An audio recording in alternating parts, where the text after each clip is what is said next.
Welcome to the online course Essentials of Youth Policy, organised by the partnership between the European Commission and the Council of Europe in the field of youth. Dear Antje, could you please introduce yourself to our learners in the online course on youth policy? Hello, my name is Antje Rothemund. I'm the head of the Youth Department in the Council of Europe, which makes part of the Directorate of Democratic Citizenship and Participation that shows already where the Council of Europe places youth policy. The Youth Department consists of our European Youth Centers in Budapest and Strasbourg, the European Youth Foundation, the Youth Partnership with the European Commission, and the intergovernmental cooperation and the co-management decision-making bodies with youth organizations. Antje, tell us a bit more on how the Council of Europe works on youth policy development and with its member states. Well, youth policy always reflects how a government or an institution or international organization like the Council of Europe looks at young people. Are young people considered as a problem or rather a resource? Do they need controlling or do they need to be empowered? Are they predominantly looked at as a workforce which is needed to boost economy? Or are young people considered as a vulnerable group of society that needs to be protected? I think the Council of Europe looks at young people as a resourceful part of society and very indispensable contributors to uphold democracy and human rights in Europe. This is why we promote a number of key principles in youth policy, and if you want I can share them quickly with you and with our viewers. The key principles would be, firstly, that youth policies should be opportunity focused rather than problem focused. Secondly, that young people are involved in decision making and also in the formulation of strategies, of action plans, of policies. Thirdly, youth policies should help to create space and favorable conditions for young people to learn, to experience, to develop their knowledge and their skills and attitudes and behavior, and also to develop critical thinking. And fourthly, for the Council of Europe, it's very important to work in this triangle of youth policy, youth work and youth research, which are the areas of our work that feed each other. One is not valuable without the others. In order to develop sustainable and long-lasting and also relevant policies, we need to work together with the practitioners in youth work and with the academics and the researchers in youth research. At the moment, what are the main orientations in the youth field at the Council of Europe? Well, the Council of Europe has been a pioneer in youth policy development for over 50 years.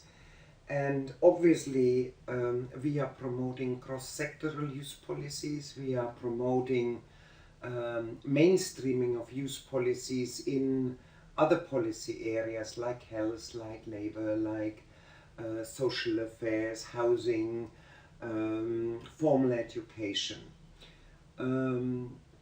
We do this always together with member states and with young people. We develop recommendations, standards, also guidelines to help to develop youth policy. And the priorities in youth policy development don't change so much over the years because of course they are closely connected to the Council of Europe values, human rights, democracy and the rule of law. But if you look in our priority program at the moment, then what you would find there is 4 priorities. One is youth participation and youth work. The other one is inclusive and peaceful societies, which is stretching also to young people with lesser opportunities. And then a very important priority, young people's access to rights, to human rights and also to social rights. And youth mobility, youth information, also as important part of youth policy. tell us a little bit more about new projects or initiatives that the Council of Europe is undertaking to develop youth policy throughout Europe. I think the most important work of the Council of Europe is what we call our multiplying effect, or also producing examples of good practice that can be shared in member states. And one of the more recent examples is our project on the quality label for youth centers. What we try to do there is we try to promote Council of Europe standards, that we use educational and also institutional standards that we use in our European youth centers in Strasbourg and Budapest to our member states. So what does this look like? Youth centers, as I would like to associate to Council of Europe values, and tries to develop the programs and the activities and the policies of their center on the basis of a number of criteria that are important for us, like value education, multiplying social impact in the national and intercultural cooperation, or also simply guaranteed youth participation and involvement of young people in decision making.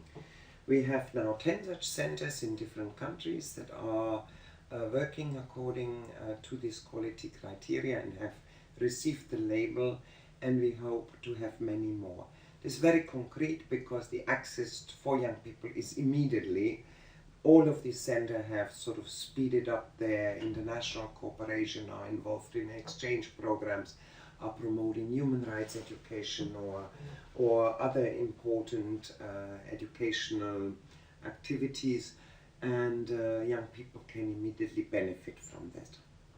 I could give you another example, which is actually a classical, I would say, a bottom-up project. That is the project Enter, project over several years, which we have been running with young people from disadvantaged neighborhoods. And that is a very good example of practice, how young people learn together. We provided the space for learning, for analyzing and reflecting on their situation. How out of this they take initiative to develop their own projects on how to promote social rights and access to rights for young people in their local environment, and how they come up themselves with proposals on how to improve the conditions that deprive them from having a fulfilled life. This was a very interesting project because it resulted in a whole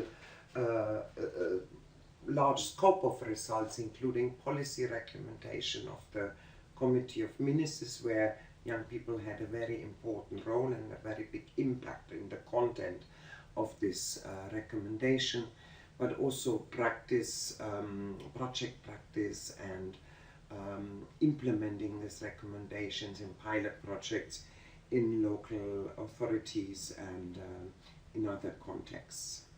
What would be your message, Antje, for those who would like to engage more in youth policy in Europe today?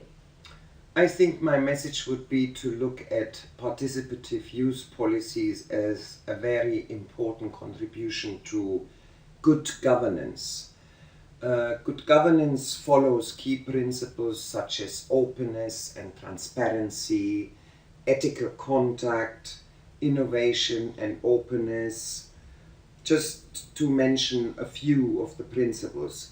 Young people are strongly advocating for these principles, and they bring in the dynamic and motivation that is needed to bring about lasting change in Europe, for a Europe in which we would all like to live for long. We hope this video contributed to your learning about youth policy.